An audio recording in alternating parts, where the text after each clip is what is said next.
Au printemps 2022, sous les terres brûlées par le soleil à l'ouest d'Alexandrie, un événement discret s'apprêtait à bouleverser le monde de l'archéologie.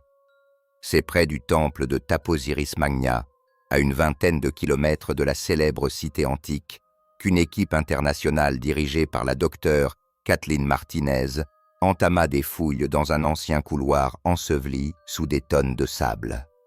Ce qui n'était au départ qu'un simple renforcement de structure, suite à l'apparition d'une fissure à la base nord du temple, allait ouvrir la voie à une découverte inimaginable. La deuxième semaine d'excavation fut marquée par un phénomène inattendu. Un écho anormal détecté par un sonar révéla l'existence d'une cavité dissimulée sous les pierres séculaires, une chambre vide de la taille d'un véhicule, enfouie à un emplacement pourtant absent de tous les plans anciens. L'équipe, intriguée, décida de se concentrer sur ce point. Dès l'aube, les archéologues retirèrent les gravats centimètre par centimètre, avec un soin extrême. 3 jours plus tard, une surface calcaire lisse émergea du sable. Le lendemain, après un patient nettoyage, ils mirent au jour une dalle monolithique sculptée, semblable à une porte, mais sans poignée ni charnière. Cette porte était entourée de symboles raffinés. Ce fut là que le souffle du passé se fit sentir. Des hiéroglyphes égyptiens classiques côtoyaient étrangement des lettres grecques, une combinaison rare mais significative. Au centre de l'un des cercles gravés, le profil féminin d'un visage fin, au front haut et au nez aquilin, se dessinait avec élégance, une silhouette évoquant curieusement celle que l'on trouve sur les monnaies de Cléopâtre II. Tandis que certains membres nettoyaient le plâtre avoisinant, d'autres s'affairaient à capturer chaque détail de la scène à l'aide de caméras et de tablettes. Mes chers auditeurs, si vous appréciez ce voyage fascinant au cœur de l'histoire ancienne, permettez-moi un instant.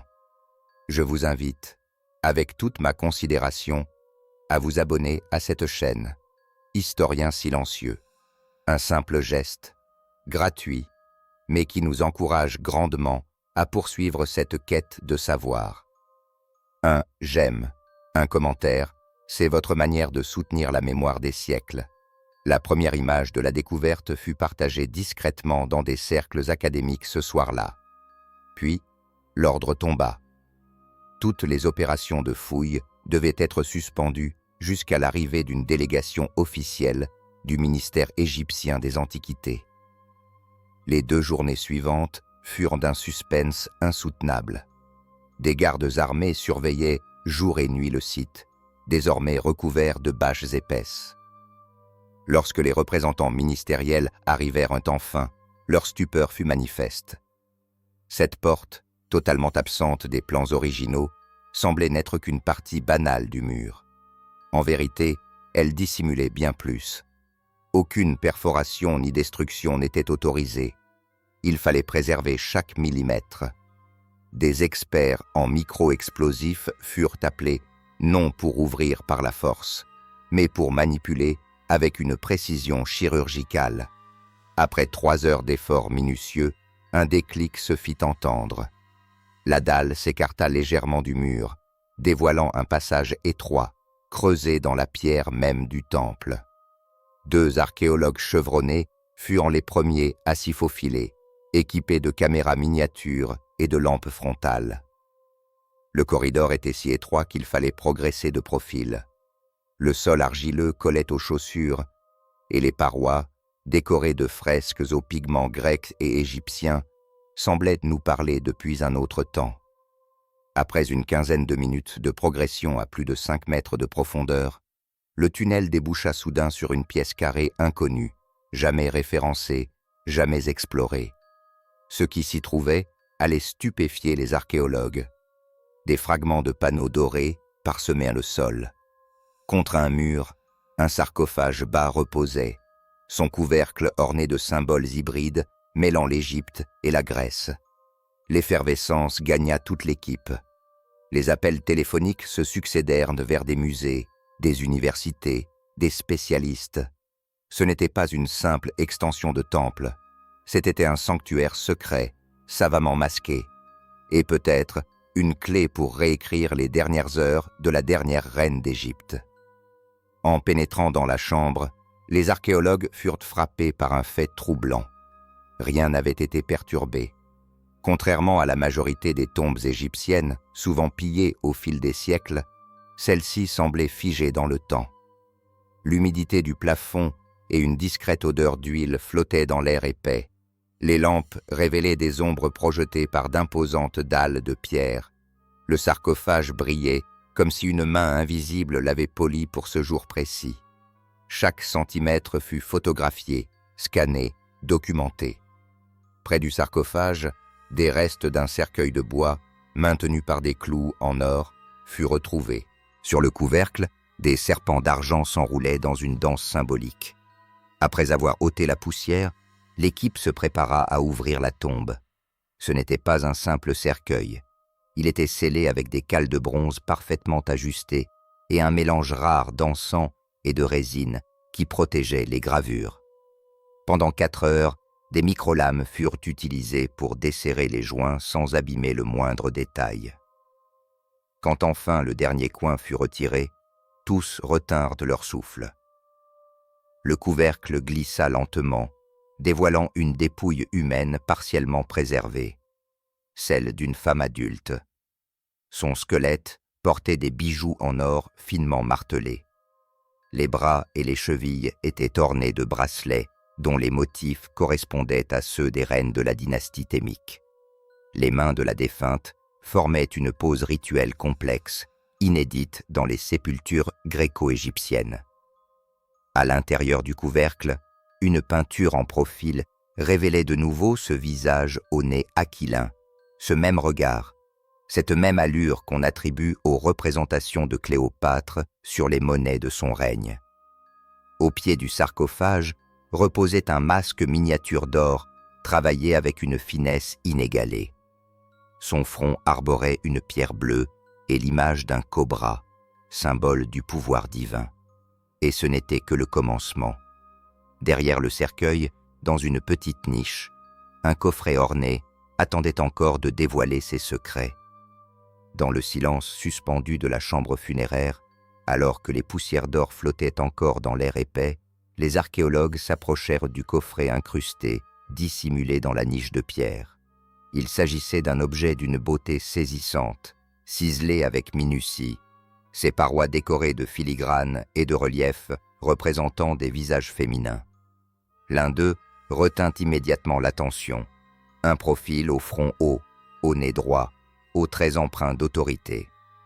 Une comparaison rapide avec les images présentes sur les monnaies hellénistiques confirma une ressemblance frappante avec les portraits officiels de Cléopâtre VII, dernière reine d'Égypte. Le sommet du coffret était orné d'une série de petites perles d'or formant un arc élégant. À l'intérieur, lovées dans la poussière de siècles passés, une douzaine de minuscules amulettes dormaient, fabriquées en or et en verre coloré. Chacune d'entre elles portait une gravure, le nom grec de Cléopâtre d'un côté et au revers, l'œil Udjat égyptien, symbole de protection et de pouvoir. À quelques centimètres, un grand vase en or se tenait sur un piédestal de pierre. Son col était enlacé par un serpent doré, tandis qu'un relief ovale sur son flanc représentait une figure féminine coiffée d'une couronne au cobra.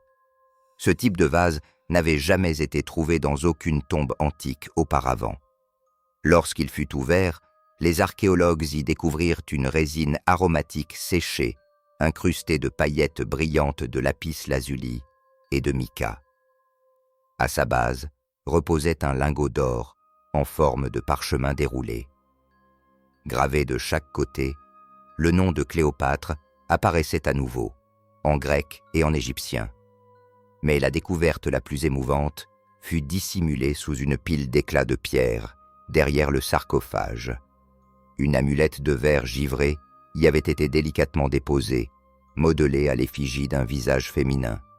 Une inscription encerclait la tête, « Cléopâtre la divine », en grec ancien. Le cou et les lèvres de la figurine étaient rehaussés d'or, tandis que ses yeux turquoises scintillaient à la lumière des torches. Elle ne pesait guère plus de 15 grammes, mais sa finesse d'exécution et la rareté de ses matériaux en faisaient un chef-d'œuvre absolu de l'art funéraire hellénistique. À proximité, les chercheurs mirent au jour une bague de bronze Itima, décorée d'un bateau, symbole récurrent dans les dynasties ptolémaïques. L'intérieur de l'anneau révélait un portrait miniature, taillé dans du jade blanc, représentant une femme au chignon élaboré et parée de bijoux identiques à ceux visibles sur les statues de Cléopâtre. La taille minuscule de la bague laissait penser qu'elle avait été conçue soit pour une femme aux doigts fins, soit pour être portée en pendentif. Tout autour de la pièce, des objets rares émergeaient peu à peu du sable. Un médaillon en verre bleu cerclé d'or, représentant une femme tenant un papyrus dans une main et la statuette d'Horus dans l'autre. Au revers, une femme en robe longue assise sur un trône, un lion couché à ses pieds, une iconographie jamais observée jusqu'alors dans l'Égypte hellénistique. Une épingle à cheveux en or, décorée d'un serpent, fut également retrouvée. En son sommet, une incrustation de verre bleu portait une inscription grecque identifiée par les savants comme une épithète fréquemment associée à Cléopâtre dans les textes sacrés. Dans un petit récipient d'agate rouge, les archéologues découvrirent un seau d'argile représentant une femme en diadème tenant 2 sceptres croisés, aux côtés de la déesse Isis déployant ses ailes. Cette scène, rare et majestueuse, ne s'adressait qu'aux personnalités les plus éminentes de la dynastie lagide. D'autres objets plus modestes furent également catalogués. Un stylet en bois gainé d'or, un miroir de poche gravé d'un message en grec, une sorte de testament symbolique attribué à Cléopâtre, et une fine assiette d'argent aux armoiries d'un aigle bicéphale, emblème du monde hellénistique aux confins de 2 civilisations. Ce qui frappait le plus, c'était la fusion remarquable entre les styles. Chaque objet semblait naviguer entre 2 mondes, l'Égypte et la Grèce. Des symboles comme le cobra, l'oudjat, le lotus y côtoyaient les lettres grecques, les visages classiques, les médaillons impériaux. Tous portaient, d'une manière ou d'une autre, le nom ou les titres de Cléopâtre.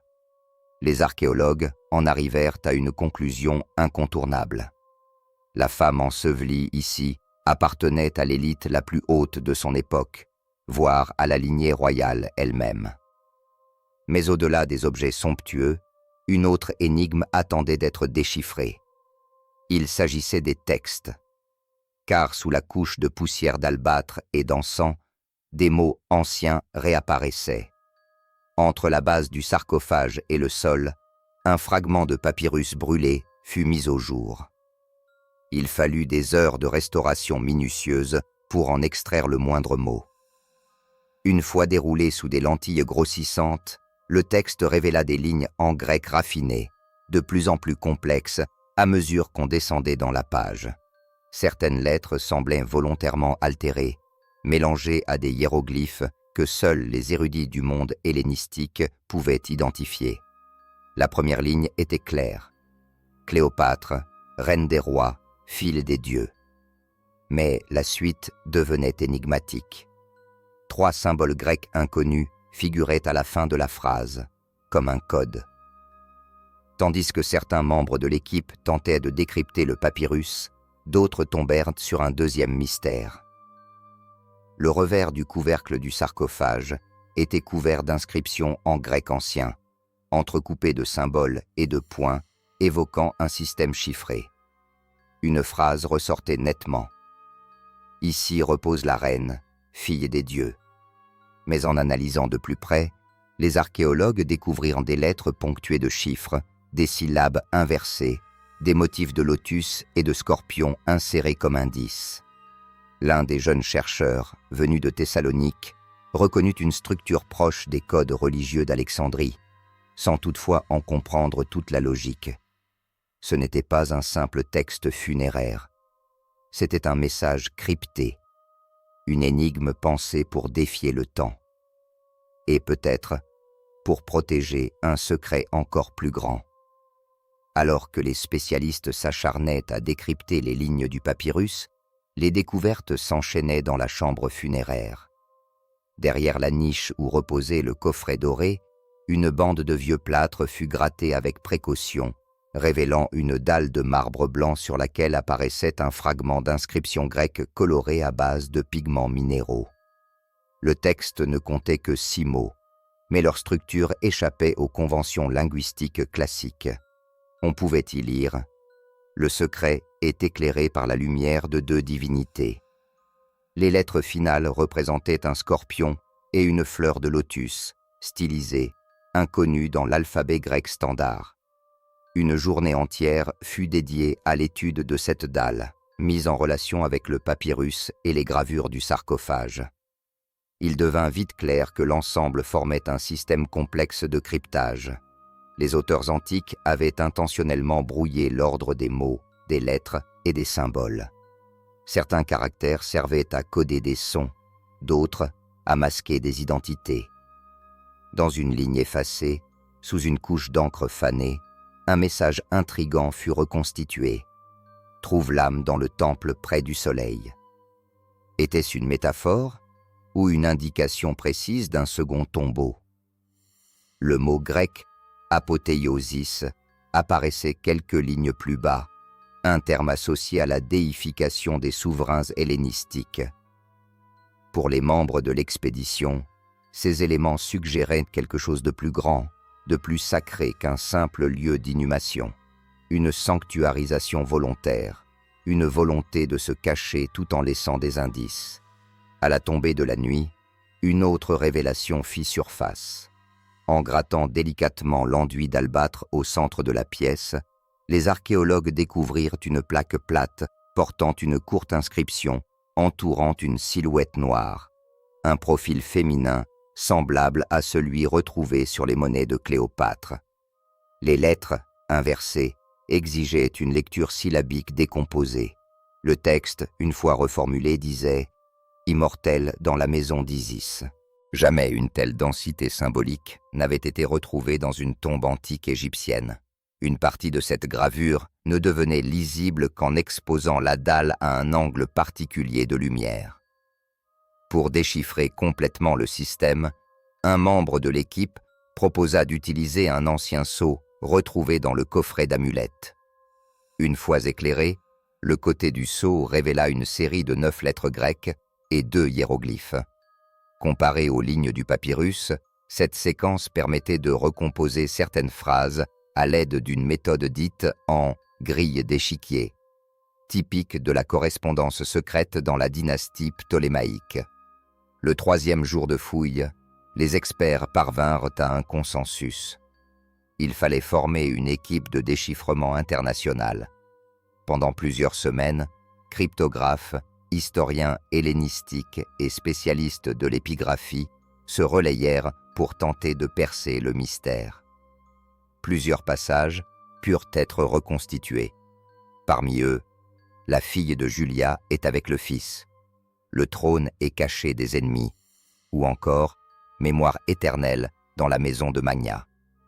Sur l'un des fragments, le nom Tami apparaissait distinctement, une version féminisée grecque du nom égyptien Tamit, historiquement associé à une descendante de Cléopâtre. Les débats sur l'authenticité et la signification de ces textes s'intensifièrent. Le ministère égyptien des Antiquités imposa de nouvelles mesures de sécurité autour du site. Dans le même temps, Internet se mit à fourmiller d'interprétations. Pour certains, il s'agissait d'une incantation rituelle. Pour d'autres, d'un procédé destiné à dissimuler un pouvoir royal. Mais pourquoi un tel cryptage? Pourquoi mêler plusieurs alphabets et codages dans un seul tombeau? Une question demeurait en suspens. Qui était l'auteur de ces messages secrets et à qui étaient-ils destinés? Tandis que les textes continuaient à livrer leurs énigmes, la mission archéologique entama une nouvelle phase. Il s'agissait désormais de recourir aux techniques scientifiques les plus avancées pour analyser les restes humains et les objets prélevés. 3 jours après l'ouverture du sarcophage, des échantillons d'os et de cheveux furent transférés vers un laboratoire mobile, installé tout près des murs du temple. Les biologistes présents furent immédiatement frappés par l'état de conservation exceptionnel des restes. Les fragments de crâne, les dents et le fémur semblaient presque intacts. Une résine épaisse recouvrait certains os, comme un vernis protecteur naturel. Cette couche fut doucement grattée à l'aide de microscalpels, révélant une substance cireuse, riche en microparticules rares, presque absentes des autres sépultures égyptiennes connues. En parallèle, des experts de Londres et d'Athènes collectèrent de minuscules prélèvements pour analyse croisée. Le laboratoire de Florence confirma dans la première semaine que l'ADN décrypté appartenait à une femme âgée de 40 à 45 ans, possédant des traits typiques du monde méditerranéen, avec une nuance sémitique marquée. Les indicateurs pigmentaires révélèrent une couleur d'yeux brun olive et des traces de mélanine noire dans les cheveux, teintés parfois de reflets châtains. Le processus était long, mais prometteur. En analysant l'ADN mitochondrial, les chercheurs purent non seulement déterminer le sexe et l'âge avec précision, mais aussi établir des correspondances avec d'autres membres supposés de la dynastie thémique. À la fin de la 2e semaine, les laboratoires de Cambridge et d'Alexandrie avaient déjà établi des correspondances génétiques dépassant 80% avec plusieurs momies conservées à Londres, au Caire et à Berlin. Un double marqueur génétique, jusqu'alors observé uniquement chez 2 femmes ayant servi à la cour d'Alexandre le Grand, retint particulièrement l'attention. D'autres analyses révélèrent une combinaison génétique extrêmement rare, propre à l'aristocratie gréco-macédonienne féminine de l'Égypte hellénistique. Les généticiens furent bientôt unanimes. La ressemblance entre la femme découverte et la momie attribuée à Cléopâtre III dépassait les 90% sur les marqueurs principaux. Pour confirmer ces résultats, des tests ADN furent également pratiqués sur les ossements de l'enfant trouvés dans une alcôve du tombeau. Les marqueurs génétiques sur la lignée maternelle correspondaient parfaitement, attestant que l'enfant était un descendant direct de la femme ensevelie dans le sarcophage. Mais la surprise ne s'arrêtait pas là. Dans un renfoncement de la chambre, à demi enseveli sous des couches d'argile durcie, les archéologues découvrirent des fragments d'un 3e squelette.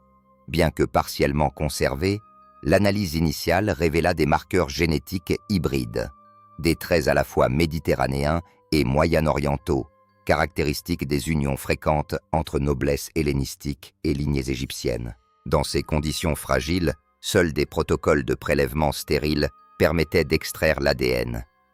Des spécialistes suisses installèrent des tentes hermétiques sur le site afin d'éviter toute contamination. Chaque étape fut filmée, chaque geste consigné. Des ultrasons furent utilisés pour désinfecter les objets prélevés. Une fois les données génétiques préliminaires compilées, les résultats convergèrent rapidement. La femme inhumée dans le sarcophage présentait un profil génétique unique, appartenant clairement à la dynastie thémique, avec une correspondance directe avec les descendants connus de Cléopâtre II. La validation de cette conclusion ne se fit pas attendre. Les experts comparèrent la structure crânienne et les analyses isotopiques des dents et des cheveux avec les données issues d'autres sépultures royales. Les éléments chimiques retrouvés dans l'émail dentaire indiquaient que la femme avait passé la majeure partie de sa vie dans le nord-ouest de l'Égypte, près d'Alexandrie. Son alimentation, riche en microéléments rares, correspondait à celle des élites gréco-égyptiennes de la période hellénistique. Devant de telles preuves, la Commission internationale de généalogie antique décida d'inscrire officiellement les restes découverts à Taposiris Magna au registre des reliques royales. Pour la première fois dans l'histoire, un lien biologique documenté semblait relier une sépulture intacte à Cléopâtre et à sa lignée. Lors de la conférence de presse tenue sur place, les scientifiques présentèrent les cartes génétiques et les images microscopiques des fragments d'ADN, prouvant une mutation spécifique jusqu'alors identifiée seulement chez des femmes de cour macédoniennes. La presse internationale s'empara de l'affaire. Les gros titres proclamèrent partout la découverte d'une descendante directe, voire de Cléopâtre elle-même. En quelques heures, la nouvelle fit le tour du monde. L'engouement fut tel que le ministère égyptien des Antiquités ferma l'accès public au site et transféra tous les échantillons au Caire, dans les archives nationales, sous protection renforcée. Mais dans les coulisses de l'enthousiasme médiatique, les dissensions ne tardèrent pas à apparaître. Des spécialistes contestèrent la rapidité des conclusions. D'après eux, les rites funéraires observés dans le tombeau ne correspondaient pas exactement à ceux des sépultures royales égyptiennes connues. D'autres mirent en doute l'authenticité de certains objets, suggérant que les inscriptions grecques et les symboles cryptés pourraient avoir été ajoutés postérieurement. La prestigieuse École d'archéologie de France adressa une lettre officielle au ministère réclamant davantage de transparence dans les méthodes de fouilles. En parallèle, des délégations diplomatiques se pressaient autour du camp de Taposiris Magna. Les États-Unis et le Royaume-Uni établirent des laboratoires mobiles en plein air afin de répliquer les analyses menées par leurs homologues égyptiens. Chaque manipulation fut filmée sous l'œil d'un inspecteur désigné, tandis que des gardes surveillaient les entrées jour et nuit. Des rumeurs d'intrusion nocturne se multiplièrent. Drones survolant le site, individus déguisés en étudiants, tentatives d'escalade des clôtures. Sur les réseaux sociaux, deux camps s'opposaient violemment. Les partisans de la découverte affirmaient avec ferveur que le tombeau était bien celui de Cléopâtre, apportant comme preuve les amulettes, les bijoux et la structure génétique. Leurs adversaires rappelaient les nombreuses fraudes archéologiques du siècle précédent et exigeaient un processus d'examen rigoureux, sans empressement ni effet d'annonce. Même au sein de l'équipe, les tensions montèrent. Certains chercheurs refusèrent d'apposer leur signature sur les rapports officiels avant l'obtention de résultats complémentaires sur la composition chimique des pigments dorés ou des résines trouvées sur les fresques. Le laboratoire international basé à Zurich insista pour que tous les échantillons soient envoyés simultanément à 4 centres indépendants.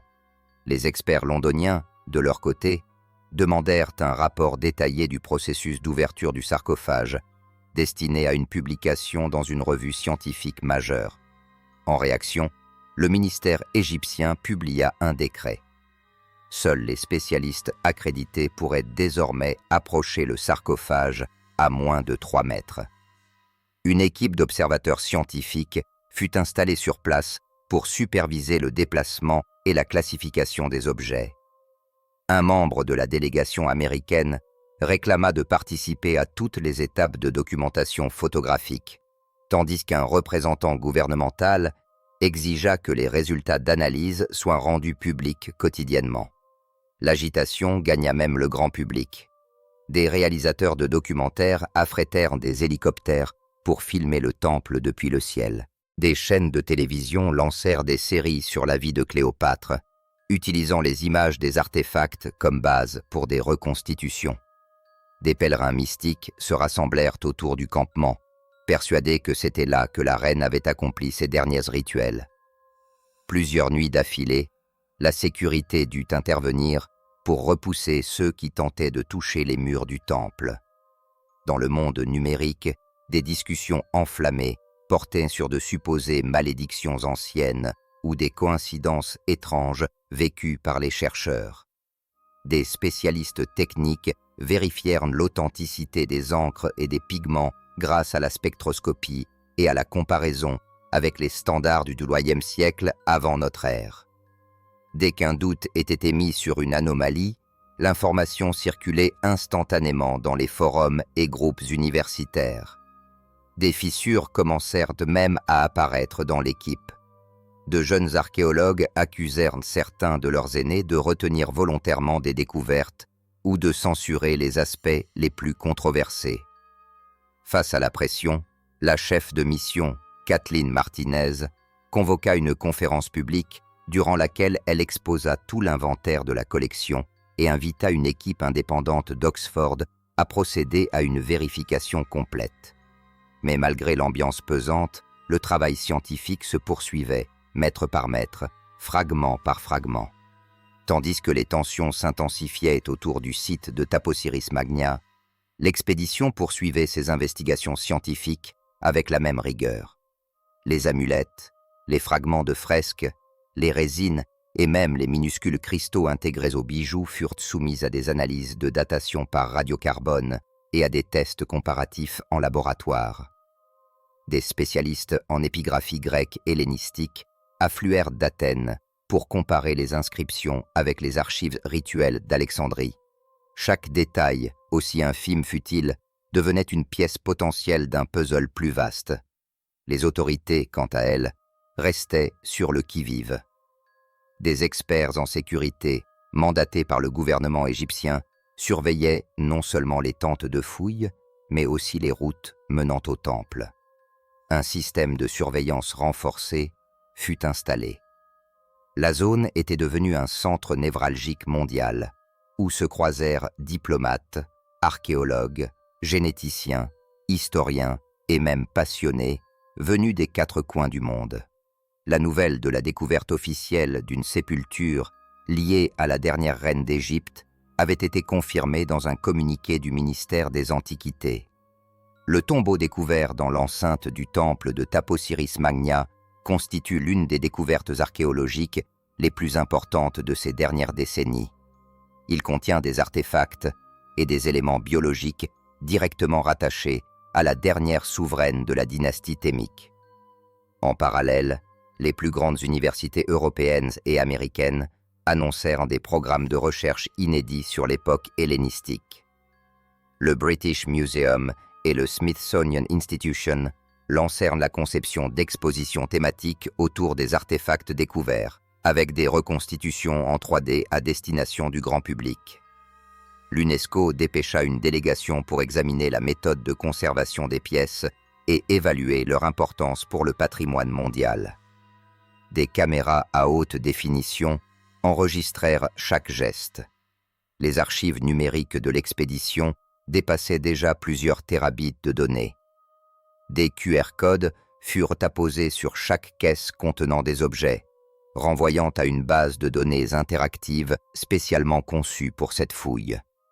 Dans le même temps, la bibliothèque d'Alexandrie vit affluer des étudiants venus consulter manuscrits et iconographies anciennes, comparant chaque représentation connue de Cléopâtre avec les objets exhumés du tombeau. Un catalogue en ligne regroupant tous les artefacts découverts fut mis à disposition.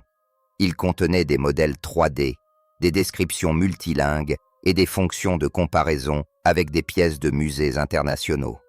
Mais c'est dans le silence feutré des laboratoires que se jouait la scène la plus déterminante. Les tests ADN se poursuivaient à un rythme soutenu. Des généticiens créèrent un consortium international pour comparer les haplotypes extraits à ceux de sépultures royales en Égypte, en Grèce et en Macédoine. Des experts en métallurgie antique tentèrent de reconstituer les alliages précis utilisés dans les bijoux. Chaque résultat renforçait l'idée que cette chambre funéraire ne pouvait être celle de n'importe quelle figure noble. Elle appartenait à une femme d'exception, au cœur même du pouvoir de l'Égypte hellénistique. Sur les forums scientifiques et lors des colloques, le discours académique commença à évoluer. Il ne s'agissait plus seulement de savoir si le tombeau était royal, mais de comprendre les implications de cette découverte. Certains codes gravés sur le papyrus et la dalle indiquaient l'usage d'une langue secrète propre à la caste dirigeante. L'organisation des objets, les inscriptions, les choix de matériaux, tout laissait penser à une cérémonie funéraire orchestrée dans l'ombre, comme une dernière tentative de protéger la mémoire d'une reine honnie par l'histoire officielle.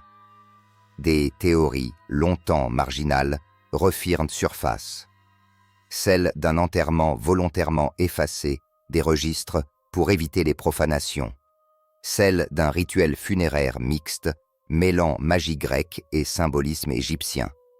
Ou encore, celle d'une reine ayant organisé elle-même les conditions de sa disparition afin d'échapper à l'oubli ou à la vengeance politique. Dans la dernière phase de l'étude, le ministère égyptien organisa une réunion scientifique fermée à huis clos dans les locaux du Caire.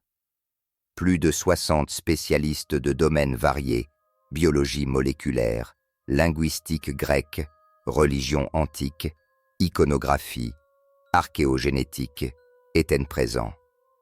Chacun reçut les résultats des analyses sous forme de dossiers illustrés. Les images du sarcophage, des fresques, des amulettes et du fameux papyrus furent projetées sur un grand écran. La docteure Martinez y exposa avec clarté la séquence de découverte et les méthodes utilisées. Des chercheurs suisses confirmèrent ensuite la correspondance des profils ADN avec ceux d'individus momifiés issus de la dynastie ptolémaïque. Puis, un vieux professeur de Thessalonique, spécialiste des codes hellénistiques, présenta le décryptage intégral du papyrus à l'aide de la méthode de la grille d'échiquier. Cette technique, typique de la correspondance secrète utilisée à la cour d'Alexandre le Grand, permettait de reformuler les phrases codées avec une précision impressionnante. L'un des résultats les plus frappants fut révélé par un expert américain en datation. Le bois du cercueil et le papyrus avaient été créés au cours du règne même de Cléopâtre VII. L'âge des résines, des cols et des pigments confirmait une cérémonie funéraire contemporaine à sa disparition historique. Tous les éléments semblaient désormais converger. Dans l'enceinte du temple, pendant ce temps, le travail continuait. De grandes tentes abritaient les ateliers de conservation. Chaque objet était photographié, restauré et répertorié. Un musée improvisé émergea à la périphérie du camp, où des répliques des artefacts attiraient des foules de visiteurs. La police dut intervenir à plusieurs reprises pour séparer les partisans convaincus de l'authenticité de la découverte de ceux qui la remettaient en cause. Et pourtant, dans ce tumulte de débats et d'émotions, quelque chose avait changé à jamais. Le nom de Cléopâtre, souvent réduit à des clichés exotiques ou à des récits romancés, retrouvait enfin sa place dans la grande histoire, portée non plus par des rumeurs, mais par des preuves. L'archéologie avait franchi une nouvelle étape, et avec elle, notre compréhension d'un passé que l'on croyait déjà figé. Car ce n'est plus seulement une reine que l'on a retrouvée, mais une voix, un message, une mémoire scellée dans la pierre et l'or. Une femme qui, même 2000 ans après sa mort, nous rappelle encore que les plus grandes vérités dorment parfois là où personne n'ose chercher.